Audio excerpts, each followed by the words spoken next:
Bonjour à tous. So today we have a former student. He is going to interact with us. And as you are aware from the title, it's a discussion about how to succeed in TEF Canada exam. As I have been telling from day one, it's mostly about you, you know, perseverance, hard work, everything. So even though he might mention BBATers or all those things, the focus should be on what he did for speaking, what he did for, listening, writing, and all those things. So keep that in mind, work hard. And you have to take control of your journey. And that's what he exactly precisely did. And that's what he's going to share. Okay, so just to start off with my educational background, like I did my master's in data analytics from United States. In US, I was working for around 5 years. And how did Canada and French come into picture is basically some of you might know, like in US, it's the wait for the green card is very long. So that's why I thought of moving to Canada.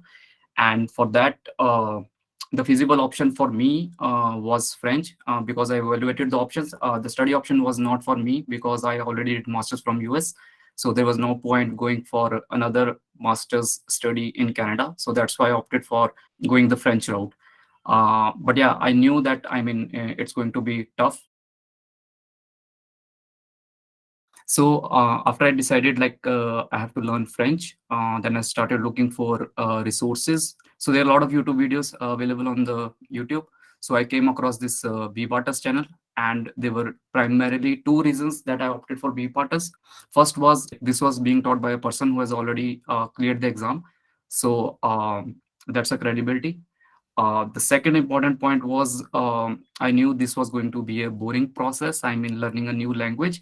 So there is a fun element in way Kostub teaches, at least in the grammar videos which I've gone through. So that was literally a catching point for me. I knew it has to be learning has to be a fun. There has to be a fun element in the learning because it's a long journey.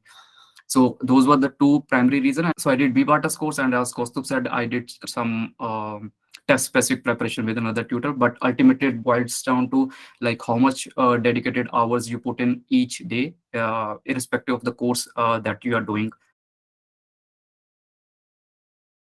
So my score was reading was around reading was C2, listening and writing was C1, and speaking was B2 plus.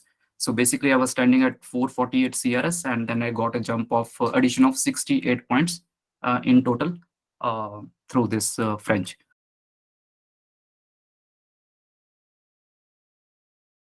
All right, so we can start from the beginning. So in my opinion, like if someone is starting out this course, or someone is still at A1, A2, and if they haven't done the goal setting or the setting up the realistic timeline, then that should be the first point in my opinion.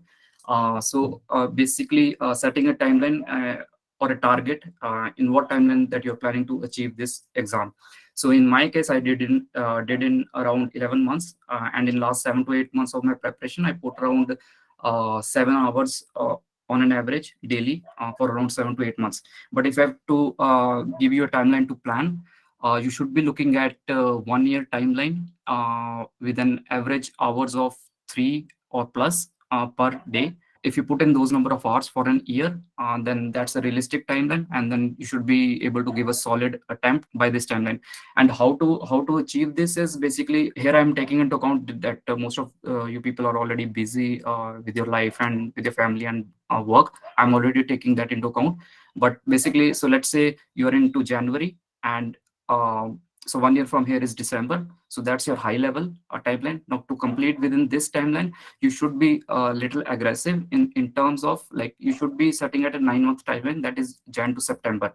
So why the 9 month is basically, so when you reach September, you will be able to see that where you stand, and do you need 1 more month of preparation, do you need 2 more months of preparation, or three more months of preparation. So if you set that September month timeline starting from Jan, then it's a sure shot that you will be giving the exam by the end of December. So set a 1 year timeline, split it into 9 months, and by the 9 months, see where you stand, and accordingly make a judgment and book your exam.